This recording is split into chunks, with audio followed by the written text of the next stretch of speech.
suis artisan papetier sur Arles. Je fabrique un papier artisanal, donc 100% naturel, sans ajout de produits chimiques. Donc voilà un des arbres qui me sert à la fabrication du papier. C'est un mûrier à papier, mûrier de Chine, appelé Broussonetia papyrifera, introduit au 19e siècle par un botaniste, Auguste Broussonnet, pour son intérêt ornemental et puis pour faire de l'ombre dans les jardins et dans les villes. Il y a 3 types de feuilles différentes. Il y en a un qui est composé de 3 doigts très découpés. On peut avoir la feuille aussi complètement fermée, ovale, et une feuille qui commence juste avec un seul doigt à se découper. C'est important de le tailler, il se répand très rapidement. Là vous voyez, il y a toute une haie là justement qu'on taille régulièrement. Donc c'est des particuliers et des communes qui me demandent de venir couper pour leur débarrasser de cet arbre. Donc une fois que toutes les feuilles sont tombées en hiver, que la sève est bien redescendue dans l'arbre, je coupe les branches et moi après c'est l'écorce que j'utilise. Maintenant je vais vous emmener dans mon atelier pour vous montrer les différentes étapes de fabrication du papier japon. Lui qui sortait du milieu industriel, quand il m'a dit « je veux rester dans le papier », j'ai dit « très bien, mais tu fabriques un papier qui nous permette un jour à mes enfants de pouvoir remanger les poissons du Rhône ». L'avantage de travailler sur ces papiers, c'est qu'ils soient sur votre peau ou qu'ils soient sur votre mur, ça n'a aucun impact. Il n'a pas de produits chimiques dedans, ce qui me permet de travailler sans gants. Ça aussi. Nous, la saison de récolte est décembre et janvier, donc on coupe la branche, on la met à bouillir, et ça nous permet de séparer l'écorce de la partie bois. On le met à sécher et quand l'écorce est sèche, elle est conservable des années. Pour faire du papier, on utilise à la fois la partie verte et à la fois la partie blanche, mais ce n'est pas le même papier. Ça nous permet d'avoir un papier coloré vert, dans certains cas. On va mettre les fibres à bouillir dans le cuiseur. On les met à bouillir, elles vont tremper plusieurs heures pour pouvoir les défibrer. Et après ce travail-là, on pourra obtenir vraiment une pâte à papier.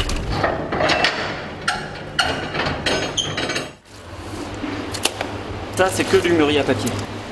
Ça a été battu avec un maillet en bois. On a sorti toutes les fibres qu'il y avait dans les écorces pour en faire une pâte. Je vais le verser dans la cuve. Je rajoute le mucilage d'une racine d'hibiscus. Donc c'est quelque chose de très visqueux qui est mélangé à la pâte pour donner de la viscosité à l'écrit.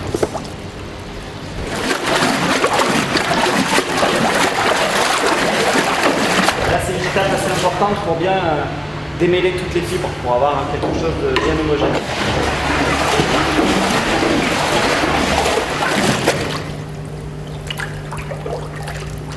Ça va, là, elle est bien homogène. Alors ça en fait c'est le tamis japonais, donc c'est des très fines lamelles de bambou qui sont cousues les unes aux autres. Hop.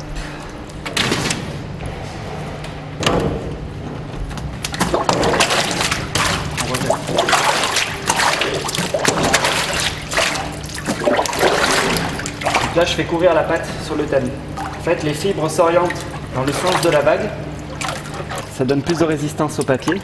Donc en fait je retisse une feuille avec les fibres qui ont été mises en suspension fibreuse dans la cuve. Ça c'est une technique purement japonaise qui s'appelle Nagashizuki, l'art de faire courir la pâte sur le tamis. Et donc oui, je l'ai apprise là-bas, il faut plusieurs mois pour arriver à acquérir ce geste. J'égoutte un petit peu. Je vais venir coucher la feuille sur le tissu qui se trouve derrière moi.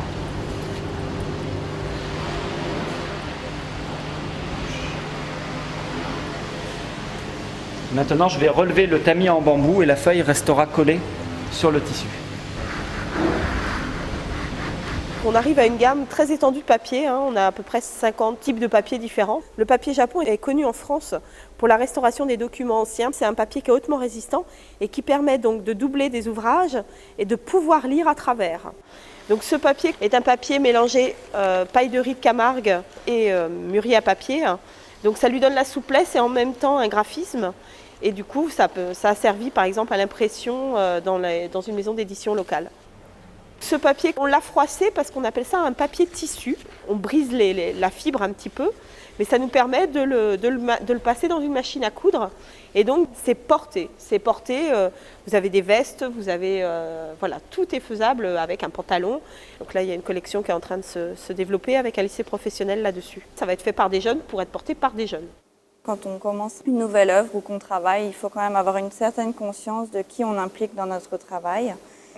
J'ai tout de suite voulu travailler avec eux, surtout en plus dans cette démarche écologique et de l'artisanat que j'avais aussi appris lors de ma formation. Je travaille sur du papier où je fais du fil et ensuite autour du fil, je travaille à l'encre.